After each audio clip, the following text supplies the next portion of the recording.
SIR പൗരത്വവുമായിട്ട് ബന്ധപ്പെട്ട് supreme കോടതിയുടെ ഒരു നിർണായകമായിട്ടുള്ളൊരു ഓർഡർ വന്നിട്ടുണ്ടല്ലോ സർ, എന്താണത് പറയുന്നത്?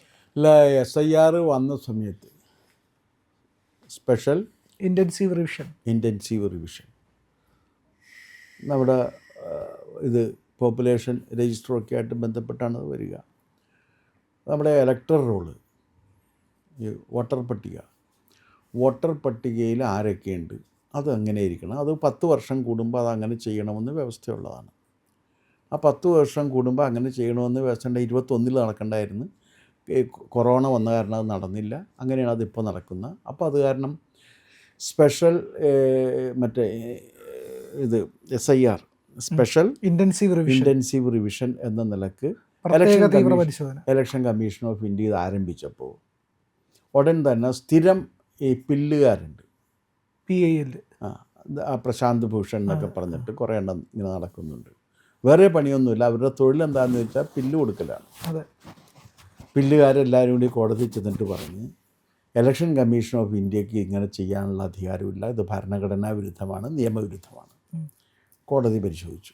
കപിൽ സിബൽ, അഭിഷേക് മനു സിംഗ്വി തുടങ്ങിയിട്ടുള്ള താരനിര ഇതിനു വേണ്ടി വന്നു. ബംഗാൾ ഗവൺമെൻറ്റിന് വേണ്ടി ഇത് തന്നെ പറഞ്ഞു, ബീഹാറിലുള്ളവർ ഇത് തന്നെ പറഞ്ഞു. അങ്ങനെ വന്ന് കഴിഞ്ഞപ്പോഴേക്ക് ഈ കേസിൽ ഇപ്പോൾ ഇന്ന് വിധി പറഞ്ഞു സുപ്രീം കോടതി നടത്തിയ ഏറ്റവും പ്രധാനപ്പെട്ട കാര്യം എന്താണെന്ന് വെച്ച് കഴിഞ്ഞാൽ, ഇന്ത്യൻ ഭരണഘടനയ്ക്കും പീപ്പിൾസ് റെപ്രസെൻറ്റേഷൻ ആക്റ്റിനും അത് സംബന്ധിച്ചുണ്ടായിട്ടുള്ള ചട്ടങ്ങൾക്കും സമ്പൂർണമായും വിധേയമായിട്ട് നിയമസാധുതയോടു കൂടിയാണ് SIR പ്രവർത്തിച്ചിരിക്കുന്നത്. അതാണ് ഏറ്റവും പ്രധാനപ്പെട്ട നിരീക്ഷണം. ഇത് നിയമവിരുദ്ധമല്ല, നിയമസഹിതമാണ്, നിയമത്തിന് വിധേയമായിട്ടാണ്. ഇത് നിയമവിധേയമാണ് എന്ന് മാത്രമല്ല, SIR നടത്താനുള്ള നിയമപരമായിട്ടും ഭരണഘടനാപരമായിട്ടുമുള്ള അധികാരം ഇലക്ഷൻ കമ്മീഷൻ ഓഫ് ഇന്ത്യക്കുണ്ട് എന്നും പറഞ്ഞു. ഇലക്ഷൻ കമ്മീഷൻ ഓഫ് ഇന്ത്യക്ക് ഇങ്ങനെ ഇല്ല എന്നുള്ളതാണ് ഇവർ പറഞ്ഞിരുന്നത്. ഇവർ പറഞ്ഞത് ഇതുകൊണ്ട് സിറ്റിസൺഷിപ്പ്, അപ്പോൾ അതിന് കോടതി പറഞ്ഞ് പൗരത്വം ഉണ്ടെന്നോ ഇല്ലെന്നോ ഇതുമൂലം സ്ഥാപിക്കാൻ കഴിയില്ല. അപ്പോൾ ഇത് പൗരത്വവുമായി ബന്ധപ്പെട്ടൊരു കാര്യമല്ല. പൗരത്വം ഉണ്ടോ ഇല്ലയോ എന്നുള്ളത് പരീക്ഷിക്കാൻ വേണ്ടി ഇത് ഉപയോഗിക്കുക, അത് വേറെ പ്രശ്നം. പല കാര്യങ്ങളും നമുക്ക് ഉപയോഗിക്കേണ്ടി വരും, ഒരാൾ പൗരനാണോ ഇല്ലയോ എന്നുള്ള കാര്യം. പക്ഷേ ഇന്ത്യൻ പൗരനെ വോട്ട് ചെയ്യാൻ അവകാശമുള്ളൂ. വോട്ട് ബ്രിട്ടീഷ് പൗരനില്ല. ഇറ്റാലിയൻ പൗരനായ രാഹുൽ ഗാന്ധിക്കൊന്നും സത്യത്തിൽ വോട്ട് ചെയ്യാൻ അവകാശമില്ല. അത് പരിശോധിച്ചിട്ട് അവരെയൊക്കെ മാറ്റേണ്ടതാണ് ഇതിന്ന്. കാരണം അങ്ങനെ ഇറ്റാലിയൻ പൗരനാണല്ലോ. ഇറ്റാലിയൻ പൗരത്വം ഉള്ള ആളാണ് രാഹുൽ ഗാന്ധി. ബ്രിട്ടീഷ് പൗരത്വം മാത്രമല്ല, ഇറ്റാലിയൻ പൗരത്വവും ഉണ്ട്. അപ്പോൾ അങ്ങനെയുള്ളവർക്കല്ല, ഇന്ത്യൻ പൗരന്മാർക്ക് ഭരണഘടന നൽകിയിരിക്കുന്ന അവകാശമാണ് എന്ത്, വി ദ പീപ്പിൾ ഓഫ് ഇന്ത്യക്ക് അവിടെ തിരഞ്ഞെടുക്കാനുള്ള അവകാശം. അപ്പോൾ ആ അവകാശത്തെ ഇത് ഒരു കാരണവശാലും ഇത് സ്വാധീനിക്കുന്നില്ല എന്നുള്ള കാര്യവും കോടതി പറഞ്ഞു. അപ്പോൾ അവരുടെ രണ്ടാമത്തെ ആർഗ്യുമെൻറ്റും തെറ്റി. പിന്നെ പറഞ്ഞത് വോട്ടർമാരിൽ നിന്ന് വിവരങ്ങൾ ശേഖരിക്കുന്നു, അത് ശരിയല്ല എന്ന് പറഞ്ഞു. സുപ്രീം കോടതി പറഞ്ഞു വോട്ടർമാരിൽ നിന്ന് വിവരശേഖരണം നടത്തി അത് കൺഫേം ചെയ്യാനുള്ള അവകാശം ഇലക്ഷൻ കമ്മീഷൻ ഓഫ് ഇന്ത്യക്കുണ്ട്. ഇതില്ലാന്നാണ് ഇവർ പറഞ്ഞുകൊണ്ടിരുന്നത്, വോട്ടർമാരിൽ നിന്ന്. കാരണം അത് എന്താണ്, പ്രൈവസിയാണ്, എനിക്ക് അത് സൂക്ഷിക്കാൻ അവകാശമുണ്ട്, എനിക്ക് ഇത് സൂക്ഷിക്കാൻ അവകാശമുണ്ട്, ഞാൻ ആരോടും പറയേണ്ടതില്ല തുടങ്ങിയിട്ടുള്ള കാര്യങ്ങളൊക്കെ പറഞ്ഞിരുന്നു. അതും കോടതി പറഞ്ഞു അത് ഒരു കാരണവശാലും അത് ഇല്ല എന്ന് പറയാൻ പറ്റില്ല. വോട്ടർമാരിൽ നിന്ന് ആവശ്യമുള്ള വിവരങ്ങൾ ശേഖരിക്കാനുള്ള അധികാരം ഇലക്ഷൻ കമ്മീഷനുണ്ട്. പിന്നെ പറഞ്ഞത് എന്താണെന്ന് വെച്ചാൽ, ഇങ്ങനെ ഡിലീറ്റ് ചെയ്യപ്പെട്ടവർക്ക് ബന്ധപ്പെട്ട രേഖകൾ ഹാജരാക്കി കഴിഞ്ഞാൽ വീണ്ടും ഇതിനകത്ത് കയറാം. ഇത് ഡിലീഷൻ, അബ്സല്യൂട്ട് ഡിലീഷൻ അല്ലല്ലോ. ഇവരെ ഈ സ്പെഷ്യൽ ഇൻറ്റൻസീവ് റിവിഷൻ ടീം ചെല്ലുന്ന സമയത്ത് അവർക്ക് ആവശ്യപ്പെടുന്ന രേഖകൾ ഹാജരാക്കി ഇത് സ്ഥാപിക്കാൻ കഴിയാത്ത കാരണം അവർ ഉൾപ്പെടുത്തിയിട്ടില്ല, അത്രയേ ഉള്ളൂ. അതിനുള്ള രേഖകളുണ്ടെങ്കിൽ അവർക്ക് വീണ്ടും സമീപിച്ചിട്ട് അവർക്ക് ഉൾപ്പെടാവുന്നതാണ്. അടുത്തത് പറഞ്ഞത് എന്താണെന്ന് വെച്ച് കഴിഞ്ഞാൽ, ഈ വിധിയിൽ പറയുന്നത് എന്താണെന്ന് വെച്ച് കഴിഞ്ഞാൽ, ഈ കാര്യം പുറത്താക്കിയിട്ടുള്ളവരുണ്ടല്ലോ, അതിൻ്റെ വിവരങ്ങൾ ഹോം മിനിസ്റ്റർക്ക്, ആഭ്യന്തര വകുപ്പിന് റെഫർ ചെയ്തിരിക്കണം. ഇതാണ് പ്രധാനമായ ഭാഗങ്ങൾ ഇന്നത്തെ വിധിയിൽ വന്നിട്ടുള്ളത്. ഇതിൽ ഏറ്റവും കാര്യം എന്താണെന്ന് വെച്ചാൽ, ഇലക്ഷൻ കമ്മീഷൻ ഓഫ് ഇന്ത്യയുടെ അവകാശ അധികാരങ്ങൾ ഭരണഘടനാ പ്രകാരം ശാശ്വതമായി നിലനിൽക്കേണ്ടതാണ് എന്ന കാര്യം സുപ്രീം കോടതി അംഗീകരിച്ചിരിക്കുന്നു.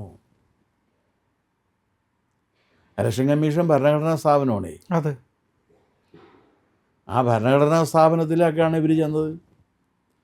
മാത്രമല്ല, പ്രതിപക്ഷത്തിന് ഈ കാര്യത്തിൽ ഭരണഘടനാ സ്ഥാപനങ്ങളെ മുഴുവനും ചോദ്യം ചെയ്തുകൊണ്ട് അതിനെ ഇൻവാലിഡാക്കി പ്രഖ്യാപിക്കാനുള്ള ഒരു ശ്രമം ഇവരുടെ ഭാഗത്തു നിന്നുണ്ട്.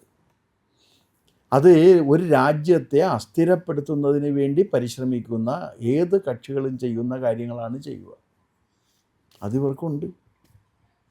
അതുകൊണ്ടാണ് ഇവർ ഇതിനകത്ത് പോകുന്നത്. ഈ വഴിക്ക് പോയിട്ട് ഇത് പറയുന്നതിൻ്റെ കാരണം അതാണ്. അവർ ഇലക്ഷൻ കമ്മീഷനെ കുറേ കാലമായി തെരഞ്ഞെടുപ്പിന് തോൽക്കുമ്പോഴെല്ലാം ഇലക്ഷൻ കമ്മീഷനെയാണ് ഇവർ കുറ്റം പറയുന്നത്. ഈ പ്രതിപക്ഷം തോറ്റു കഴിഞ്ഞാൽ വോട്ടിംഗ് മെഷീൻ കുഴപ്പം, ഇലക്ഷൻ കമ്മീഷൻ കുഴപ്പം, SIR കുഴപ്പം, എല്ലാം കുഴപ്പം. അവർ ജയിച്ചു കഴിഞ്ഞാൽ ഒരു കുഴപ്പവുമില്ല. ബംഗാളിലും ആസാമിലും അതുപോലുള്ള BJP ജയിക്കുന്ന സ്ഥലങ്ങളിലെല്ലാം കുഴപ്പം, ബീഹാറിലൊക്കെ. പക്ഷെ കേരളത്തിൽ കോൺഗ്രസ് ജയിച്ചപ്പോൾ ഒരു കുഴപ്പവുമില്ല. അപ്പോൾ ഈ രീതിയിൽ ഒരു നിലപാടില്ലാത്ത സമീപനമാണ് ഇവരെടുക്കുന്നത്. അതിൻ്റെ ഭാഗമായിട്ടാണ് ഇലക്ഷൻ കമ്മീഷനെ അസ്ഥിരപ്പെടുത്താനും അതിൻ്റെ വിശ്വാസ്യത തകർക്കുന്നതിനും വേണ്ടി പ്രതിപക്ഷം നടത്തിയ ആസൂത്രിതമായ ശ്രമം സുപ്രീം കോടതി പരാജയപ്പെടുത്തിയിരിക്കുന്നു എന്നതാണ് ഈ വിധിയുടെ സവിശേഷതയായിട്ട് എനിക്ക് തോന്നുന്ന കാര്യം. ഒരു ആസൂത്രിതമായ ശ്രമം നടക്കുന്നുണ്ട് നമ്മുടെ ജനാധിപത്യ സംവിധാനത്തെ തകർത്തെറിയുന്നതിന് വേണ്ടി. ഇപ്പോൾ ബംഗാളിൽ എന്താണ്, ബംഗാളിൽ ലക്ഷക്കണക്കിന് ബംഗ്ലാദേശുകാരാണ് ഇവിടെ നിന്ന് പോയത്. ഇപ്പോൾ കേരളത്തിലൊരു പ്രശ്നമുണ്ട്. കേരളത്തിൽ ബംഗാളികൾ വരുന്നില്ല എന്ന് പറയുന്നില്ലേ? വരാത്തത് ബംഗാളികളല്ല, ബംഗ്ലാദേശികളാണ്. ആ ബംഗ്ലാദേശികൾക്ക് ബംഗാളിൽ സ്വൈര്യവിഹാരം നടത്താനുള്ള എല്ലാ അവസരങ്ങളും ഒരുക്കി കൊടുത്തുകൊണ്ട് ഈ രാജ്യത്തെ തകർക്കാൻ ശ്രമിച്ചവരിൽ ഒന്നാം സ്ഥാനത്ത് നിൽക്കുന്നതാണ് മമത. എല്ലാവരും മമതയെ ഉപേക്ഷിച്ച് പോയിക്കൊണ്ടിരിക്കുകയാണ്. മമതയ്ക്ക് വേണ്ടി മത്സരിക്കാൻ ആളില്ല. മമതക്ക് വോട്ട് ചെയ്തിരുന്നവർ ഈ പ്രാവശ്യം ഈ കഴിഞ്ഞ ദിവസം നടന്ന ഇലക്ഷൻ തെരഞ്ഞെടുപ്പുണ്ടല്ലോ, ഫാൽത്തയിലെ അവിടെ വോട്ട് ചെയ്തേക്കണ ആർക്കാണ്? BJPക്കാണ്. അല്ല, CPM വോട്ട് ചെയ്തിരിക്കുന്നു. മമതയെ